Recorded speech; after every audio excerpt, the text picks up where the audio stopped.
Hi అందరికీ, ఎలా ఉన్నారు? బాగున్నారా? మేము బాగున్నాం, మీరు కూడా బాగున్నారు అనుకుంటున్నాం. Welcome to our channel. Guys, నాకు ఎప్పటి నుంచో ఒక డౌట్ లేదా ఒక ఫీలింగ్ అనుకోండి, అసలు అర్థం కావట్లేదు.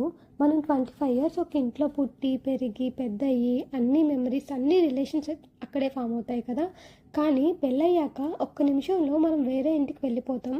క్వశ్చన్ ఏంటంటే, పెళ్ళైన నెక్స్ట్ మినిట్ నుంచి ఎందుకు మనం మన పుట్టింటికి పెరిగిన ఇంటికి గెస్ట్ లాగా మారిపోతాం? నేను ఎందుకు ఇలా అంటున్నానంటే, పెళ్ళైన కొన్ని రోజుల్లోనే మా అమ్మ, మా అత్త, మామ, బాబాయ్ అందరూ మీ ఇల్లు మీ వాళ్ళు, మా ఇల్లు మా వాళ్ళు అని మాట్లాడటం స్టార్ట్ చేశారు. ఎప్పుడైనా ఊరికి వెళ్ళినా కూడా మీ ఊరికి ఎప్పుడు వెళ్తారు అని అడుగుతున్నారు మా ఊర్లో వాళ్ళు. అది నేను పుట్టి పెరిగిన ఊరు కదా, పెళ్ళైతే అది నా ఇల్లు కాదా? పెళ్ళైపోయాక నా ఇంటికి నేను గెస్ట్ అయిపోయానా? నాది మీది అని వేరు చేస్తారా? అప్పుడప్పుడు ఆలోచిస్తే భయమేస్తుంది గైస్. ఇలా మళ్ళీ నేను నా ఇంటికి వెళ్ళినా ఒకప్పట్లాగా స్వేచ్ఛగా ఉండగలనా? ఇది నా రూమ్, ఇది నా బెడ్, ఇది నా వార్డ్రోబ్ అని చెప్పగలనా?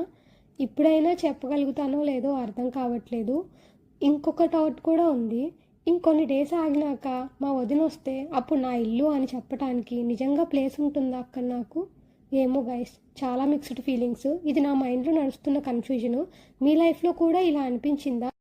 ఒకప్పుడు నేను అనుకునేదాన్ని, ఎలా అయినా మనం ఇంకొక ఇంటికి వెళ్ళాల్సిన అమ్మాయివే కదా, ఎప్పటికైనా మనం స్ట్రాంగ్గా ఉండాలి అని అనుకునేదాన్ని పెళ్ళికి ముందు. కానీ కంప్లీట్గా చేంజ్ అయింది పెళ్ళి తర్వాత. ఇలా కూడా ఆలోచిస్తున్నాను. నాలాగా మీరు కూడా ఆలోచిస్తున్నారా? ఆలోచిస్తుంటే కమెంట్లో తెలియజేయండి నాకు. అండ్ నా వీడియో కనుక మీకు నచ్చినట్టయితే లైక్ చేయండి, షేర్ చేయండి మరియు సబ్స్క్రైబ్ చేసుకోండి.